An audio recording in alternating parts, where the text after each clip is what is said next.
সন্তানকে পোড়ানোর পর মাকে পিটিয়ে হত্যা। দ্রুত সংস্কার করে 6 মাসের মধ্যে নির্বাচন দিন, বলছেন মিনু। পিলখানার ঘটনায় শেখ হাসিনার ফাঁসি হবে, বলছেন আমান। এবং সর্বশেষ জানাবো সুষ্ঠু নির্বাচন আয়োজনে মাঠে নামার নির্দেশ। এতক্ষণ শুনছিলেন সংবাদ শিরোনাম, এবারে বিস্তারিত। তবে তার আগে অনুরোধ থাকবে আমাদের চ্যানেলটি সাবস্ক্রাইব করে বেল আইকনটি ক্লিক করুন। সন্তানকে পোড়ানোর পর মাকে পিটিয়ে হত্যা। সাতক্ষীরা সদর উপজেলার নুনগুলা গ্রামে মানসিক ভারসাম্যহীন এক নারী তার 2 মাস বয়সী সন্তানকে চুলার মধ্যে ফেলে পুড়িয়ে হত্যা করেছেন। এ সময় বাধা দিতে গেলে নিজের মাকেও নির্মমভাবে হত্যা করেন তিনি। স্থানীয় সূত্রে জানা গেছে, অভিযুক্ত শান্তা প্রথমে তার শিশুকন্যা আশরাফিকে চুলার মধ্যে ফেলে পুড়িয়ে হত্যা করেন। শিশুটিকে বাঁচাতে গেলে তার মা হোসনে আরাকেও লাঠি দিয়ে আঘাত করে হত্যা করেন শান্তা। এ ঘটনার পর শান্তা পাশের বাড়িতে গিয়ে নিজেই স্বীকার করেছেন যে তিনি তার মা ও মেয়েকে হত্যা করেছেন। খবর পেয়ে সাতক্ষীরা সদর থানার পুলিশ দ্রুত ঘটনাস্থলে পৌঁছে শান্তাকে হেফাজতে নেয়। স্থানীয়দের ভাষ্যমতে সাতক্ষীরা সদর উপজেলার কুশখালী এলাকায় আজহারুল ইসলামের সঙ্গে তার বিয়ে হয়। গতকাল তিনি স্বামীর সঙ্গে মেয়ে আশরাফিকে নিয়ে বাবার বাড়িতে বেড়াতে আসেন। আজ সকালে তার স্বামী চলে যান। এরপর দুপুরে ঘটে এই মর্মান্তিক ঘটনা। তবে কী কারণে তিনি এই নির্মম হত্যাকাণ্ড ঘটিয়েছেন তা এখনো স্পষ্ট নয়। দ্রুত সংস্কার করে 6 মাসের মধ্যে নির্বাচন দিন, বলছেন মিনু। বিএনপি চেয়ারপারসনের উপদেষ্টা মিজানুর রহমান মিনু বলেছেন, আজ কৃষকরা সার কিনতে পারছে না, দ্রব্যমূল্যের ঊর্ধ্বগতিতে মানুষ দিশেহারা, সবকিছু সাধারণ মানুষের ক্রয় ক্ষমতার বাইরে। অথচ আপনি ফ্যাসিস্ট শেখ হাসিনার রেখে যাওয়া সিন্ডিকেট ভাঙতে পারছেন না। কাজেই উপদেষ্টা ডক্টর সালাউদ্দিন ছাড়া আপনার সব উপদেষ্টা অপদার্থ। মিনু বলেন, নওগাঁ হলো সেই মাটি যেখানে গত 17 বছর শেখ হাসিনার বিরুদ্ধে লড়াই সংগ্রাম হয়েছে। নওগাঁর মাটি বিএনপির ঘাঁটি, তারেক রহমানের ঘাঁটি। এই নওগাঁর মাটিতে ম্যাডাম খালেদা জিয়া 5 দিন থেকে রাজনীতির খোঁজ নিয়েছেন। সেজন্য আমি গর্ববোধ করি আমার মা এখানে এসেছিলেন। তাই নওগাঁর এই সমাবেশ বাংলাদেশের মানুষকে অনুপ্রাণিত করবে, তারেক রহমানের দলকে এগিয়ে নিয়ে যেতে সাহায্য করবে। বাংলাদেশের মাটিতে খুনি হাসিনার কোনোদিন স্থান হবে না জানিয়ে অন্তর্বর্তী সরকারের উদ্দেশ্যে তিনি বলেন, আমরা আপনাদের সমর্থন দিয়েছিলাম, কিন্তু আপনারা জনগণের বিশ্বাস অর্জন করতে ব্যর্থ হয়েছেন। 33 জনকে ওএসডি করেছেন, আপনারা 3300 জনকে ওএসডি করুন। তিনি আরো বলেন, প্রফেসর ইউনুস, আপনি যখন নোবেল বিজয়ী হয়ে এদেশে এসেছিলেন তখন আপনার কি হয়েছিল নিশ্চয়ই মনে আছে। ম্যাডাম খালেদা জিয়া ও তারেক রহমানের নির্দেশে আমরা আপনাকে পুষ্পস্তবক অর্পণ করেছিলাম। ম্যাডাম খালেদা জিয়া ও তারেক রহমানের নির্দেশে আমরা আপনাকে পুষ্পস্তবক দিয়েছিলাম। 6 মাস আগেও আপনার দেশে বিদেশে সুনাম ছিল, কিন্তু এখন আপনার এই সুনাম আছে কিনা যাচাই করে দেখবেন। আপনি 6 মাস আগে যেই জায়গা ছিলেন এখন আর সেই জায়গায় নেই আপনি।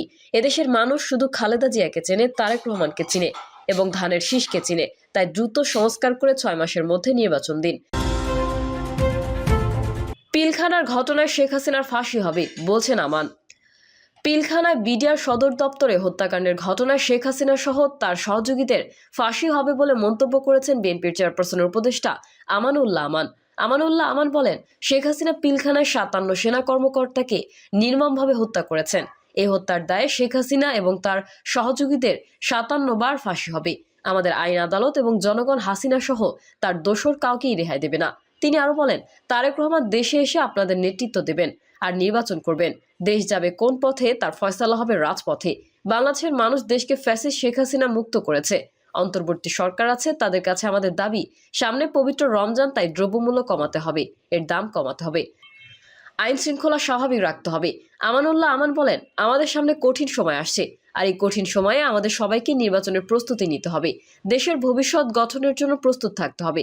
এটা আমাদের নেতা তারেক রহমানের নির্দেশ। বিএনপির এই নেতা বলেন, বেগম জিয়া সুচিকিৎসা নিতে লন্ডনে আছেন, তিনি দ্রুত দেশে ফিরবেন। তিনি দেশে এলে আমরা আরো উজ্জীবিত হব। আমাদের বিশ্বাস তিনি আবার উঠে দাঁড়াবেন। সুষ্ঠু নির্বাচন আয়োজনে মাঠে নামার নির্দেশ। 3 দিনব্যাপী জেলা প্রশাসক সম্মেলন শেষ হয়েছে গতকাল মঙ্গলবার। মাঠ পর্যায়ে সাহস নিয়ে দেশের জন্য প্রয়োজনীয় কাজ করার জন্য এই সম্মেলনে ডিসিদের নির্দেশ দিয়েছেন প্রধান উপদেষ্টা, অন্যান্য উপদেষ্টা এবং সরকারের ঊর্ধ্বতন কর্মকর্তারা। আইন ও সংবিধান অনুযায়ী ডিসিদের স্বাধীনভাবে কাজ করতে বলা হয়েছে। সুষ্ঠু নির্বাচন নিশ্চিত করতে সর্বোচ্চ ক্ষমতা প্রয়োগের নির্দেশও দেওয়া হয়েছে তাদের।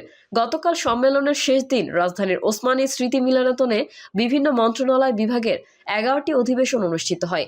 এরপর দ্বিতীয় পর্বে মন্ত্রিপরিষদ বিভাগের নবনির্মিত ভবনে 3টি অধিবেশন হয়েছে। নৈশভোজের মাধ্যমে রাত 10টায় সম্মেলন শেষ হয়।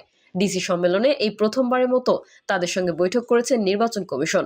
গতকাল অধিবেশন শেষে প্রধান নির্বাচন কমিশনার এএমএম নাসির উদ্দিন সাংবাদিকদের বলেন, সুষ্ঠু ও সুন্দর নির্বাচন অনুষ্ঠানের জন্য আইনের মধ্যে থেকে জেলা প্রশাসকদের সর্বোচ্চ ক্ষমতা প্রয়োগের নির্দেশনা দেওয়া হয়েছে।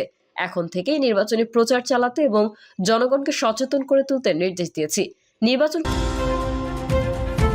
কমিশনের পক্ষ থেকে জেলা প্রশাসকদের কোনো চাপ দেওয়া হবে না। কোনো চাপ এলে সেটা নিজেদের সর্বোচ্চ ক্ষমতা দিয়ে প্রতিহত করতে হবে। ডিসিদের উদ্দেশ্যে সিইসি বলেন, ব্লেম গেম বাদ দেন। অতীতে কি হয়েছে সেটা না বলে ভবিষ্যতে কি করবেন সেটা নিয়ে ভাবেন, কাজ করেন। নির্বাচনের সময় উপর থেকে কোনো চাপ আসবে না। ওপরের কোনো চাপ এলে সেটা ইসি সামলাবে, কারণ সুষ্ঠু নির্বাচন করাই অন্তর্বর্তী সরকারের প্রধান লক্ষ্য। প্রধান উপদেষ্টা যে সময়সীমা দিয়েছেন সেই সময় অনুযায়ী নির্বাচনের প্রস্তুতি নেওয়া হচ্ছে। স্থানীয় সরকার নির্বাচন নিয়ে রাজনৈতিক বিতর্ক চলছে, কিন্তু নির্বাচন কমিশন এর অংশ হতে চায় না। সিইসি আরো বলেন, রিঅ্যাক্টিভলি নয় প্রোঅ্যাক্টিভলি কাজ করতে হবে ডিসিদের। রাজনৈতিক সরকার না থাকলে আমলাতন্ত্র সেটা পরিচালনা করে, সেটা তারা করেছে। যেন স্বচ্ছভাবে করে সেটাও বলা হয়েছে। এর আগে সম্মেলনের উদ্বোধন অনুষ্ঠানে ডিসিদের উদ্দেশ্যে প্রধান উপদেষ্টা ডক্টর মোহাম্মদ ইউনূস বলেছিলেন, এই সরকারের আমলে কারো রক্তচক্ষু বা ধমকের কারণে কোনো কাজ করার প্রয়োজন নেই। কারো ধমক শুনবেন না। নিজের মতো করে যেটা আইন, যেটা দেশের জন্য করা দরকার সেটা করতে হবে। দেশের আইন শৃঙ্খলা পরিস্থিতি স্বাভাবিক রাখতে জেলা প্রশাসকদের সজাগ থাকার নির্দেশ দেন তিনি। একই সঙ্গে প্রধান উপদেষ্টা নিত্য প্রয়োজনীয় দ্রব্যের বাজার দর নিয়ন্ত্রণে মাঠ পর্যায়ে প্রয়োজনীয় ব্যবস্থা গ্রহণের নির্দেশ দেন। নির্বাচনে নির্ভয়ে কাজ করতে পারবেন ডিসিরা। সম্মেলন শেষে এক ব্রিফিংয়ে পরিবেশ উপদেষ্টা রিজওয়ানা হাসান বলেন, নির্বাচন সুষ্ঠু করতে ডিসিরা নির্ভয়ে কাজ করতে পারবেন, কারণ নির্বাচনের ফলাফল কোনো দলের পক্ষ থেকে প্রভাবিত করার সুযোগ নেই। তাদের ওপর কোনো ধরনের চাপ বা প্রভাব থাকবে না। এবারের নির্বাচন অন্তর্বর্তী সরকারের অধীনে হবে, তাই এবার ডিসিদের দলীয় তকমা থাকার সুযোগ নেই। এরপরও কোনো ডিসি ব্যাপারে কারো আপত্তি থাকলে আমাদের জানালে বিবেচনা করে ব্যবস্থা নেওয়া হবে।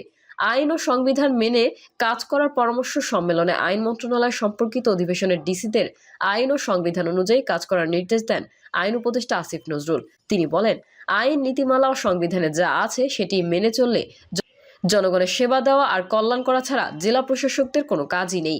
মেধাবী মানুষেরা জেলা প্রশাসক হিসেবে কাজ করেন বা প্রশাসনে আসেন প্রতিযোগিতামূলক পরীক্ষার মাধ্যমে। রাষ্ট্রের এত বড় রিসোর্সকে গত ফ্যাসিস্ট সরকার জনগণকে অত্যাচার নিপীড়ন করার জন্য এবং তাদের অপকর্ম জায়েজ করার জন্য ব্যবহার করেছিল। আসিফ নজরুল বলেন, আমরা আশা করব ভবিষ্যতে বাংলাদেশে যে দলই ক্ষমতায় আসুক, প্রশাসন ক্যাডারের যে অসীম সম্ভাবনাময় শক্তি রয়েছে, একে যেন জনগণকে নিপীড়নের কাজে না লাগিয়ে সংবিধান অনুযায়ী জনগণের সেবা করার কাজে লাগানো হয়। যতদিন ডেভিলরা থাকবে ততদিন অভিযান। গতকাল সকালে এক অধিবেশন শেষে